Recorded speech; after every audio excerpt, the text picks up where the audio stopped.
Let's see. Are we in focus? Oh. Are we in focus? I don't know. No one can tell. But we want to say hello. Say hello. My name is Charlotte. Sometimes I go by Cece, Princess Angel Face, or Princess Cranky Pants, depending on the moment. We're kind of hovering between the two at the moment. I'm feeling a little cranky right now. But I wanted to say hello. She's 2 months old, 9 weeks, and my sweetie, my sweet girl. Say hi. Do you see the camera? I don't know what she's looking at, to be honest. I wanted you guys to see her though. There she is. Okay, I'm gonna talk about you now. Okay, let's go have a nappy. Yeah, let's go have a nap. Let's go have a nap. Say bye. Cowabunga, dudes. I don't know what that face was. What was that face? Not sure. Okay. What's this, baby? Here, and you can see kind of how big she is. Just a little squeak. She's a long squeak, though. Talk about that in a minute. Okay. Hey, guys. That's a weird wave. Hello. I am back with my 2-month postpartum / Charlotte update. So yeah, 2 months. It's so hard to believe that it's already been 2 months and it's only been 2 months at the same time. It's like every day feels like it's so long, but then it'll be Monday and I'll be like, oh my God, she's 9 weeks old now. Oh my, like where did the time go? So it's kind of a weird experience, but I've been loving it. I mean, it is not without its challenges, excuse me. So thirsty right now. And I'm going to talk a little bit about them in a little bit, but I'm so in love with her. Like, I would walk through fire for that girl. And I basically do, or have, with my breastfeeding issues and other things as well. But you know what I mean. You really don't know how much you're willing to do for another person until you have a child who needs you. It's unlike anything. I mean, I do anything for my family and my loved ones, but this is different. I mean, it's even more. It's like hard to explain. Anyway, I'll give you a quick update on her. I go through more about her specifically on my blog, which I will link below. I do a blog post just dedicated to her, basically, her update. I'm just going to briefly go over a few things. She's 2 months old, 9 weeks and some now, whenever this video is going up. Yeah, well, she's 9 weeks now, so it's probably about 9.5 weeks by the time I manage to get this edited. And she's doing great. She had her 2-month wellness checkup at the doctor. She's looking good. She's gaining weight like a champ. She now weighs 11 pounds, 7 ounces. So that puts her at about the 50th percentile for weight. So she's kind of like right in the middle there. But she's 24 and a little bit extra inches long. She's in the 98th percentile for height. Obviously does not take after me in the height department. I asked the doctor if the height like really correlates to how tall they are later, and she's like, well, it's hard to tell at this point, but she's definitely a very tall girl, and she's super long waisted. So I'm kind of happy about that because I'm super short waisted, and I'm hoping her long waist stays because I think it's nice to have a long waist as a woman. I feel like it just elongates you. And I know she's super long-waisted because A, you can tell, and B, she's not like really chunky, right? She's still pretty lean. She's starting to get the little baby rolls, little tiny ones like on her ankles and stuff, but nothing major yet. She's still pretty lean. But she is already maxing out her 3-month clothes, and she's 2 months old. And it's the length. It's like the legs, the pants and stuff are still huge on her. And the leg portions of the bodysuits and the onesies, and not bodysuits, of the sleepers and the rompers, those all fit her. But the top bits and the like bodysuits don't fit her anymore. They fit her width-wise, but length-wise, she's like, I gotta go shopping. So I got a coupon to Carter's, a good deal coupon. So I'm gonna go do some damage and get the next size up, in especially in like bodysuits, because that's what she wears most of the time now, and she's maxing out on her. She's just so long-waisted, it's crazy. So yeah, those are her stats. In terms of sleeping, she started falling into a bit of a routine. I keep track. I talked about the baby, what is it called? Baby Center? I don't even know now. Yeah, the Baby Connect app, I think in my 1 month mommy favorites. And I have a planner for her, which I actually primarily use to kind of track any patterns I see emerging, because I don't want to force her into anything. She's still a newborn. I'm kind of just still taking her lead with that. But she started falling into a definite pattern where, you know, she'll sleep about somewhere between a 4 and a 5 hour stretch, followed by a 2 to 3 hour stretch, followed by another 2 hour stretch at night. So she usually goes down about 10:30, and then she's up again about 4 or 5 hours later to feed, and then about 3 hours later to feed again, and then she'll take another nap after that. So she's sleeping about 10 hours at night, but not all at once, obviously. What that translates to for me is about 6 hours of sleep in 2 chunks, because since she goes to bed so late, when she wakes up around 6:30 for her second like nighttime feed, I don't go back to bed at that point. I take a shower, I eat breakfast. It's like my chance to like do those things. I probably should go back to sleep because I could use more rest, but I'm making do on the 6 hours of kind of disconnected sleep. It's not all at once, but I know that with time she'll sleep longer and longer chunks, and I'm not overly concerned about it, and I think I'm doing just fine. Some nights are better than others. It's not always exactly like that. She has slept for as long as 6 hours at one point, and she has slept for less, you know, more like only 2 or 3 hour clips when she's not feeling well or she's had a disruptive day or something. And I can see where these things are starting to play in. It's like starting to develop more. I can really tell.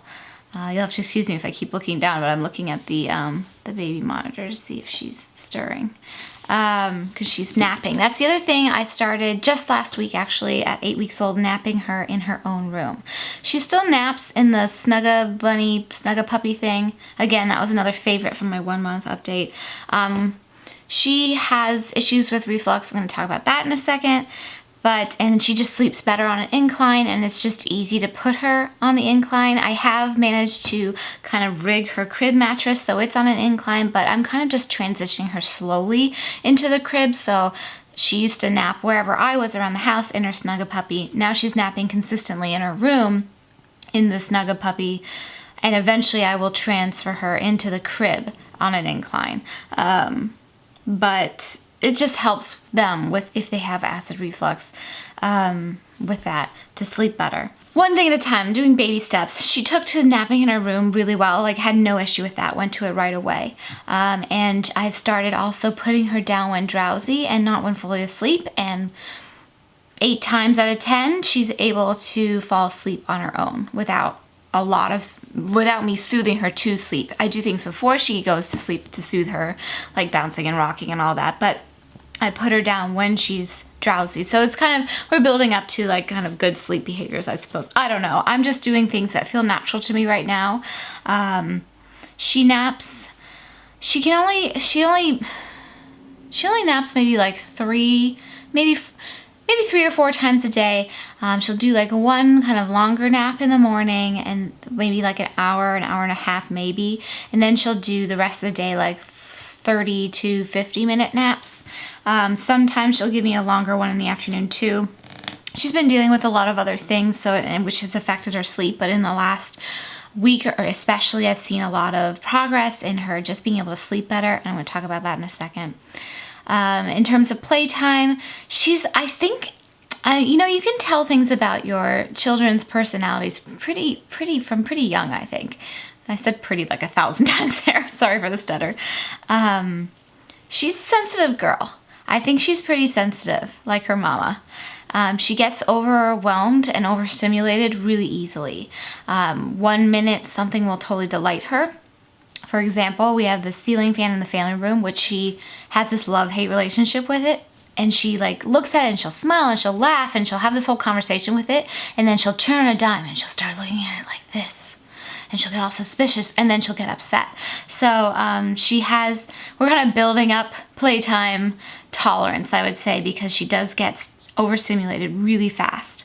But again, just being conscious of that and working with her in incremental kind of baby steps, if you will, is helping, I think, kind of increase her ability to hang out and play with mommy. And I'm so excited to be able to play with her, and I want to be able to play with her more, but I don't want to like totally overwhelm her. So we're taking it at her pace, but we are making progress. Tummy time has been awful. She hates being on her stomach, like absolutely hates it. But we're doing some things now to try to help with that. First, I tried doing some people recommend doing it on an exercise ball where you hold them on an exercise ball. She hates that even more. But in the last few days, I've been doing it on the boppy pillow, and she can tolerate that for at least a couple minutes before having a meltdown. And today, even, she did it for 5 minutes before she got upset. So I'm taking that as progress, so that's good. So we're working on that. In terms of, okay, so I was talking about her reflux and issues like that. And last time I know I talked a lot about our breastfeeding issues. They continued. It's still been a struggle. I was I just grew more and more concerned as she seemed to get more and more agitated at the breast, just like really, really frustrated, not latching well, popping on and off, arching her back, writhing, it seemed to me, in like extreme discomfort, really unhappy, crying, like really unhappy. But she was gaining so well that it was this weird thing where I was like, what is wrong? She's really healthy, she's thriving, but she's having such a hard time. She wasn't sleeping well, she wasn't napping basically at all. She was really, really uncomfortable all throughout the night. And this is probably around 5 weeks this started happening. And I was like, what is going on? And at first I thought it was a growth spurt, and I do think she went through the big 6 week growth spurt that everybody talks about being such a doozy. She went through that at about 5.5 weeks, and that I could tell. It took a day for me to catch on, okay, she's having the growth spurt. But after the growth spurt, something happened where it was just harder and harder for her to digest. And I could tell that was the issue because it centered around feeding, and after she was worse. And it was just, she was needing to comfort nurse all the time, but then she was getting more milk than she wanted, and she was getting frustrated, and she was just, I don't know. I didn't know what was going on. So we went back to the doctor for a non-wellness checkup visit to talk to her about it. I'd mentioned to her I had all this time because I spent so much time nursing for a few weeks there. For between weeks 5 and 7, I basically was in my nursing chair all day long, every day with her, because she wanted to comfort nurse because she was really uncomfortable. So we finally went to the doctor. I had done all this research on my phone because there's not a lot you can do when you're nursing. You only have one hand, right? Because I'm holding the baby with the other. So I did a lot of web surfing on my phone. I don't know what people did before the iPhones, what moms did. Because you can't even read a book. How do you hold a book open one-handed? I don't know. Anyway, did a lot of research, and I thought maybe it was a mechanical issue, and that's why she was popping on and off. I couldn't figure it out. So I thought maybe she had a lip tie or a tongue tie or something. So we took her to the doctor. The doctor's like, well, maybe. I don't really see a thing that's a big deal, but here's an ENT. You can go see a ear, nose, throat specialist for a pediatric ENT if you want. So we did that. She didn't find an issue mechanically. And by that point, I had kind of ruled that out anyway, because I was figuring out that it had more to do with her digestion than her mechanics. And then I had my lactation consultant come back in for another visit with us. And by that point, I was thinking, I had been doing more research, and I was like, maybe this is reflux. I know that's over diagnosed. I mean, almost all babies have some form of reflux. Whether it bothers them or not is an individual. It's a case-by-case thing. It doesn't always bother your baby because their digestive systems and their whole, everything's really immature still and developing, and it's just a very common thing. But whether it bothers them or not, that's, you know, that's the individual case. And obviously something was bothering her, and with the arching back and the really painful hiccups, not like the normal hiccups, but the ones where it sounds like a bullfrog's coming out, and she was really uncomfortable and unhappy and not being able to sleep well on her back and writhing around. And I was just so concerned about her. I had the lactation consultant come back, and by this point I was like, I think it might be reflux. And the doctor had mentioned it as a possibility too if the ENT stuff didn't, you know, that didn't pan out to be anything. And the lactation consultant said my latch looked great once she got on, but that she agreed that it was probably reflux, and you could even like hear it. I don't know how to describe it, but when the stomach acids go back up into the esophagus in my daughter, it makes a gurgling noise, and you can hear it, and it comes up, and she swallows it down, and that burns her throat and makes her very uncomfortable, and that's called silent reflux. It's a real thing. So it's not like it's not like a huge like medical issue, but it's definitely making my child uncomfortable. So of course I took action, and I started right away kind of changing the way I fed her, kind of trying to feed her more upright. The things that I have found have made the biggest difference are feeding her upright, keeping her upright after feeds for 30 minutes, and sleeping her on an incline. It's like a 30-degree incline is optimal. The Snug-a-Puppy, Snug-a-Bunny, those are great for that. You can also kind of like trick out your bassinet or your crib by putting things under the mattress like a wedge or a pillow or something to kind of make it on a slant. You just have to make sure the child doesn't like slide all the way to the bottom. So you can put like a rolled up towel underneath the sheet, so there's still nothing loose on top of the mattress, right? But put a rolled up sheet underneath, towel underneath the sheet in a U shape to kind of catch their bum so they don't go sliding down to the bottom of the crib or bassinet. So there's things you can do, right? Anyway, it's been a process. It's been a journey. I mean, we've been doing everything we can for her. I've been just trying, and honestly, it's made a big difference. It's made a big difference, and this is something that she's probably going to grow out of in a little bit.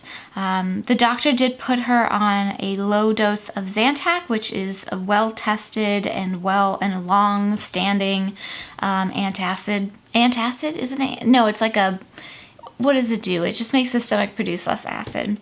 So she's on that. I'm not keen on her taking medication every day, but honestly, she wasn't sleeping well, and she was not a happy baby. So I was going to do everything I could to make her happier, and so she's been on that for about a couple of weeks now. Yeah, about 2 weeks, and it didn't make a huge difference, but it did make a noticeable difference even right away. Like, she slept much better the first night she was on that, and it's just been a little bit better every day. So I'm going to keep her on it for now, but I'm hoping to wean her off of it soon, especially as she matures. Maybe in the 3 or 4 month mark, we can try weaning her off of it and see what happens. But I mean, like I said, I'm not keen on giving her medication, but honestly, it's making a difference, and it's making her quality of sleep and waking time so much better.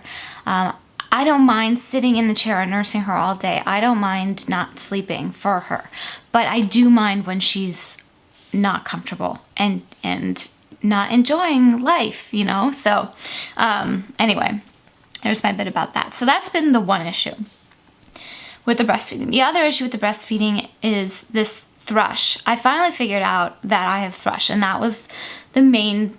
Thrush is like a yeast overgrowth that can happen. It's kind of gross, but like in your nipples and in your milk ducts and stuff. And it's actually very common, and sometimes it's a problem for people and sometimes it's not. It's been a real problem for me, and that's why my nipples just haven't been healing.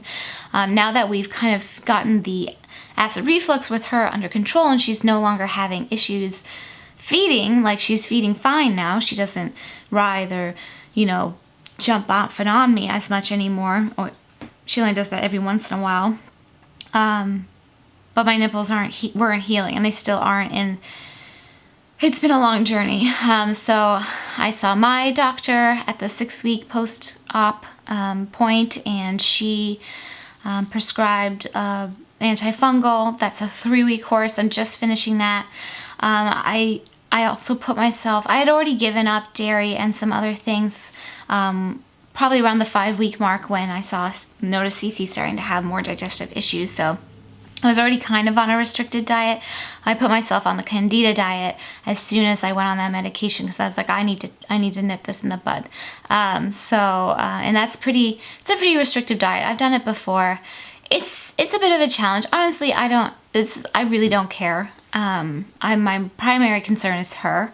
It's funny, I've done these restrictive diets before for health reasons, and they've always been super hard. This has not been hard for me at all because I think it's not about me, it's about her.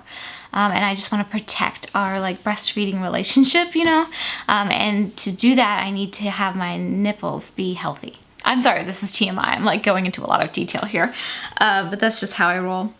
Anyway, I think now, almost 3 weeks into the diet and into the antifungal course of medication, that I'm finally seeing some progress. I've also done topical things like you can do a diluted grapefruit seed extract, and coconut oil helps too. And you just gotta be careful because grapefruit seed extract can dry out your nipples a bit, which can exacerbate the problem. But I think I'm finally turning a corner with it.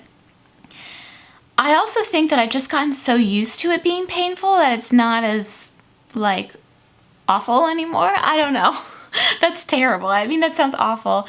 And I don't mean to scare anybody about breastfeeding. I just wish I had a better understanding of the wide spectrum of experiences that breastfeeding mothers can have, because some people have wonderful, awesome, amazing, and easy experiences with breastfeeding, and other people have challenges and somewhere in between. So I like to share with you guys all of this like really intimate information because I think it's important to share that it's not always a smooth ride, but I've just been determined. I mean, obviously she's gaining weight like a champ. I've just been absolutely determined, and I've just gritted through it, and I think it's paid off because she's healthy and she's thriving, and I think we're gonna turn a corner soon with it. I'm feeling optimistic about it. So there's that. Let's see, what else did I want to talk to you about? That's the main. Oh, this long. You guys know I can't make a less than 25-minute video. That's the main stuff that's been going on in terms of my post-op recovery. So I'm 2 months postpartum, post C-section. Really, after about the 2 or 3 week mark, I felt really fine. It's like my scar doesn't itch, it doesn't bother me. I think it's still a little bit numb, like a little bit. It's a little bit tender if I like push on that area, but I don't really push on it that much. And I haven't felt like I can't do anything. Like I haven't felt like I can't hold her and I can't carry her and I can't baby. I can do all that stuff. I baby wear all the time. My girl loves to be held. She likes mommy to dance with her. That's like how I can soothe her, because she's just had a rough time this past month. It's been a lot of tears shed. My poor girl. It's been hard to soothe her, but I find bopping around with her is what soothes her the best. So we do a lot of dancing. That's how my primary form of exercise right now is dancing with my girl, because she really likes it when I like bop around with her. That being said, I haven't gotten back into exercise, not because I can't or don't want to. It's just she's just needed my attention most of the day. I hope now that we're falling into more of a routine and she's feeling better and she's napping better and she's sleeping better, that I can start having more time to, do things like film videos and edit and, maybe exercise at some point. But honestly, I'm not worried about it. I do a lot of dancing around my house. I have lost a total of 27 pounds. I gained 32 total with my pregnancy, so I have 5 left to lose to get back to my pre-pregnancy weight. Again, I don't care. I think it's pretty amazing how the body kind of bounces back. I think staying active throughout my pregnancy helped a lot with that and helped maintain a level of strength so that it was easy for me to recover from the C-section, and I have not had any complications, and I haven't had any, I haven't even really felt weak. I felt really strong in my core still. I feel good. So that's been good. I got a lot of compliments on my hair in my favorites video I put up earlier this week, and I think it's so, I mean, thank you guys. Thank you for your sweet, kind words. I appreciate them, but I think it's so funny because literally what I do every morning is she goes down for her like third leg of her overnight sleep. Oops, and it's like 6:30 or whatever. I get in the shower, and then I put my hair up in a bun, in a clip, because she likes to get her hand stuck in it, and then, you know. So I put it up just like this, in a bun and a clip. That's all I do. And then when I film a video, I'm like, oh, I should take my hair down. And I take my hair down, and I go like this, and it's like, that's what it looks like. It's the mama mane. I haven't even had time to think about what I want to do with it. I know I really should get it cut. It's almost been, I think in May it'll have been a year. I really should probably cut it, but whatever. If I'm gonna go out and do something, it's not gonna be go to get a haircut. That's the other thing. I really haven't gotten out a lot because she's just needed me at home so much. Unfortunately, we have not had good luck with the bottle, which I think I'll talk about at the next monthly update, and we'll see how that goes. I don't want to, I'm like kind of holding my breath about it.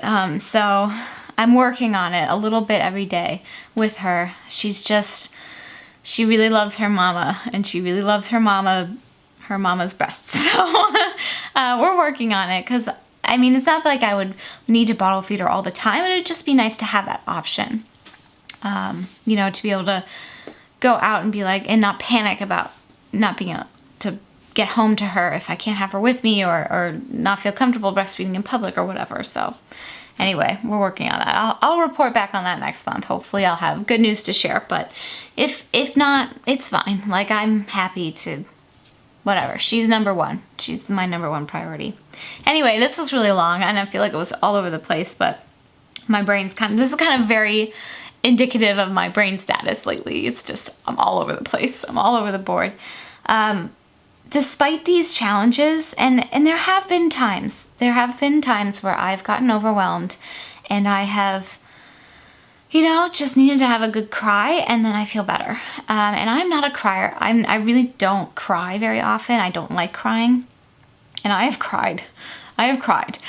Both happy and unhappy tears. But at the end of the day, I just feel so blessed, and I'm just so in love with this child. And she's just beautiful.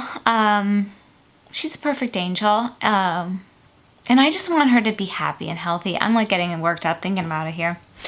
And really, even though it's been more challenging than I anticipated, I really didn't have a good sense of how it would be, but just compared to other people's experiences I've witnessed or I've heard about or I know, you know, it feels like a challenge, but at the same time, it feels like it's totally normal and natural for me to just do what I have to, and do what I must for her, and do what I want to do for her. I want to, you know, rock her through the night if that's what she needs. I want to hold her up for 30 minutes after every feed. I want to ease her into tummy time at her pace. I want to hold her all day if that's what, you know, I mean, that's what she needs, that's what she needs. And I really firmly believe that you cannot spoil a newborn. I'm definitely prescribed to that philosophy of thought. And I think that showing her that I'm here for her regardless, like no matter what, is just going to make for a more secure child down the road, and a more secure adult. So those are my feelings about that. And really, I am really over the moon happy still. I'm very happy that I haven't had any depression or anxiety flare-ups, which I know it can be very common with postpartum, especially if you're having issues with feeding, or, you know, you have like a colicky, refluxy baby. That can really hit hard. But I've just felt so grateful that I've been able to keep a really light and happy attitude through it all, and having a good support system has been great for that. Bottom line is, it's been a joy, and I wouldn't trade it for anything in the world. And I can't wait to see her continue to grow, and she changes so much every day, and I hope that she feels better and better so she can enjoy playing more and learning more about the world around her and developing, but you know, at her pace is just fine. So anyway, that was my spiel. That was my really long-winded spiel, as usual. I hope you guys enjoyed it. Check out my blog if you'd like to see a little bit more about Cece and some pictures. I have some comparison pictures, a little, like, you know, timeline. And I hope you guys are well. Thank you so much for watching. I will see you guys as soon as I can. I apologize, there hasn't been a lot of videos, but for a few weeks there, it was kind of like I had to have all of my attention and time was focused to her. But I hope to share more with you soon. And in the meantime, take care.